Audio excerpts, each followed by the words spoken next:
घंटों में 62,375 लोगों की कोरोना रिपोर्ट पॉजिटिव आई है। 1,590 संक्रमितों की मौत हो गई। लेकिन राहत की बात यह है कि 88,421 मरीज ठीक हो गए। बीते दिन महामारी से जान गंवाने वालों की संख्या भी 61 दिनों में सबसे कम रही। उत्तर प्रदेश के गाजियाबाद में मुस्लिम बुजुर्ग से मारपीट और अभद्रता के मामले में ट्विटर की मुश्किलें बढ़ती जा रही है। अब गाजियाबाद पुलिस ने ट्विटर के जिम्मेदार अधिकारियों से पूछताछ की तैयारी कर ली है।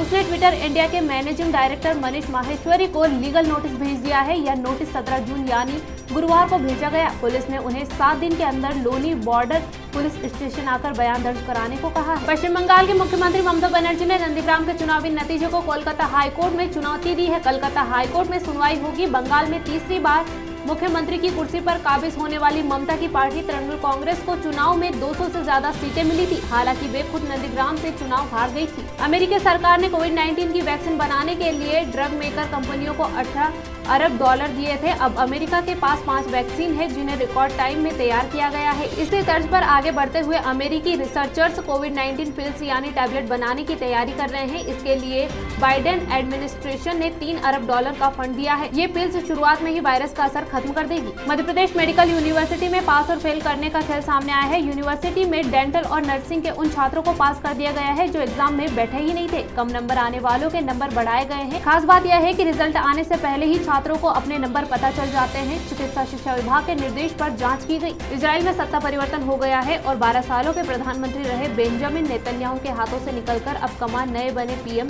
नफ्ताली बेनेट के हाथों में चली गई है। हालांकि अब तक बेंजामिन नेतन्याहू ने अपने सरकारी आवास को खाली नहीं किया है। इसके चलते तमाम तरह के कयास लगने लगे हैं। आखिर वह कब तक अपने सरकारी आवास पर बने रहेंगे। इंग्लैंड में कोरोना वायरस के नए स्ट्रेन डेल्टा वेरिएंट के अधिक संक्रामक होने पर किए गए अध्ययन ने चिंता बढ़ा दी है। इसके अनुसार 11 दिन में ही वेरिएंट संक्रमितों की संख्या दोगुनी कर रहा है। गुरुवार को आईएस अध्ययन की रिपोर्ट एम्पीरियल कॉलेज लंदन के नेतृत्व में तैयार किया गया है। इसके तहत 12 मई से 7 जून के भीतर 1 लाख घर से स्वैब टेस्ट लिया गया। इसमें 0.15% लोगों में यह घातक वायरस मौजूद पाया गया। हांगकांग में लोकतंत्र समर्थक एपल डेली के मुख्य संपादक और उनके 4 सीनियर एग्जीक्यूटिव को राष्ट्रीय सुरक्षा कानून के तहत गिरफ्तार किया गया है। उनके कार्यालय की तलाशी भी ली गई है। हांगकांग में चीन सरकार की थोपी गई नीतियों का निरंतर विरोध करने वाले एपल डेली पर यह कार्यवाही की गई। जल संबंधी मामलों की विशेषज्ञ भारतीय मूल की राधिका फाक्स को पर्यावरण सुरक्षा एजेंसी के जल कार्यालय का प्रमुख बनाया गया है। राधिका की नियुक्ति को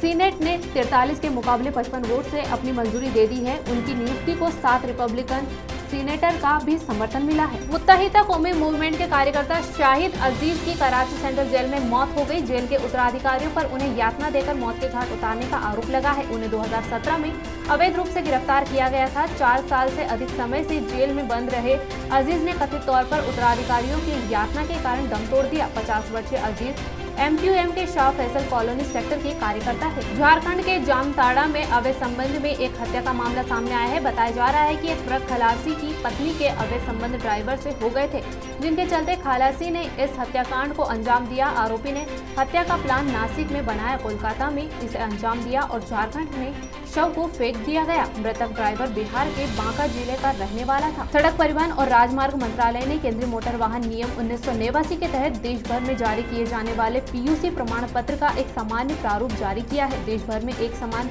प्रदूषण नियंत्रण प्रमाण पत्र की शुरुआत की जाएगी। इसके साथ ही PUC डेटाबेस को नेशनल रजिस्टर में जोड़ा जाएगा। राजस्थान के बीकानेर जिले में एक पिता ने अपने 7 साल के मासूम बच्चे की हत्या कर दी। बताया जा रहा है कि आरोपी मुलाराम ने अपने बेटे को उठाकर पानी की टंकी में फेंक दिया और पत्थर मारकर उसे घायल कर दिया। बच्चे ने जब अपने आप को बचाने के लिए टंकी से निकलने की कोशिश की तो पिता ने टंकी का ढक्कन लगा दिया, जिससे उसकी डूबने से मौत हो गई। गाजियाबाद पीड़ित बुजुर्ग अब्दुल समद के पिटाई के मामले में पुलिस तेजी से कार्रवाई कर रही है और साथ ही राजनीति भी चरम सीमा पर है।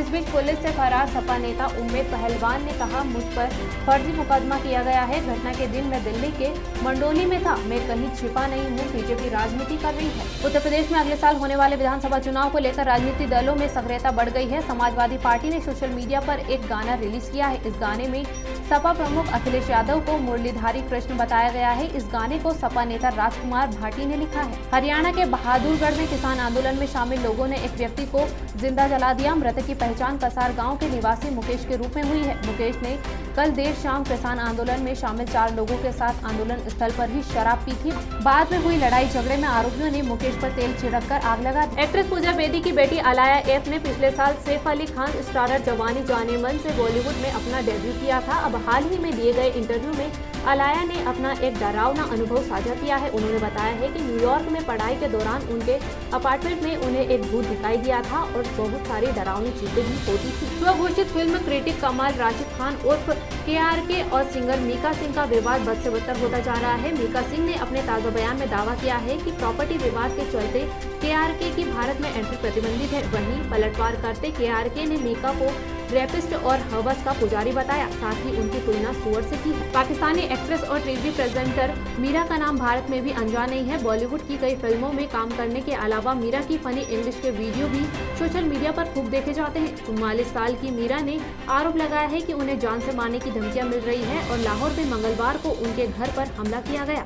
मीरा के मुताबिक उनकी प्रॉपर्टी हड़पने की साजिश की जा रही है। भारत से नाराजगी जताने के चक्कर में पाकिस्तान सरकार ने अपने देश के क्रिकेट प्रेमियों को सजा दे दी। 8 जुलाई से इंग्लैंड में होने जा रहे इंग्लैंड पाकिस्तान क्रिकेट सीरीज को पाकिस्तान के किसी टीवी चैनल पर नहीं दिखाया जाएगा, क्योंकि दक्षिण एशिया में क्रिकेट मैच दिखाने के सभी राइट्स भारतीय कंपनी सोनी और स्टार के पास है।